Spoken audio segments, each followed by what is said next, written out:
కానీ ప్రభుత్వం దౌర్భాగ్యం ఏంటంటే అంతర్జాతీయ దివ్యాంగుల దినోత్సవం జరుపుకోవాలి, అధికారికంగా జరుపుకోవాల్సిన కార్యక్రమాన్ని కూడా మర్చిపోయారంటే అంతకన్నా దౌర్భాగ్యం లేదు.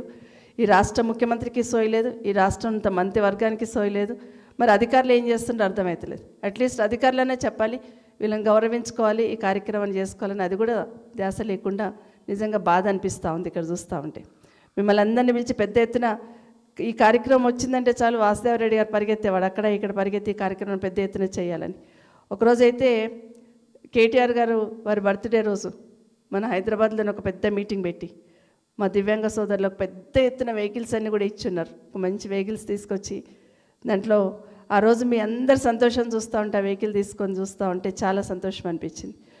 ఎల్బీ స్టేడియంలో పెద్ద ఎత్తున పెట్టున్నారు. అట్లా హక్కున చేర్చుకున్నారు. ఆ రోజు కేసీఆర్ గారి డైరెక్షన్తో హక్కున చేర్చుకున్న సందర్భం. గతంలో తెలంగాణ రాకముందు మనకెంత 500 వచ్చేది, మీకు 500 వచ్చిందని కేసీఆర్ గారు రాగానే పెంచున్నారు, 1500 చేస్తున్నారు, 1500 నుండి మళ్ళీ 3000 చేస్తున్నారు, 3000 నుండి వాళ్ళకి ఏం సరిపోతాయని 4000 కూడా చేస్తున్నారు. కానీ ప్రభుత్వంలో ఉన్న పెద్దలు ఏం చెప్పారు, 4000 ఏం సరిపోతాయి, మేము వస్తే 6000 అన్నారు. ఇవన్నీ కూడా 100 రోజులలోనే చేస్తామన్నారు. మేము ఇచ్చిన మాట ప్రకారం అన్ని 100 రోజులలోనే చేస్తామన్నారు. మరి ఆ 100 రోజులు ఇంకా అయినాయో లేదో వాళ్ళకి అర్థమవుతలేదు.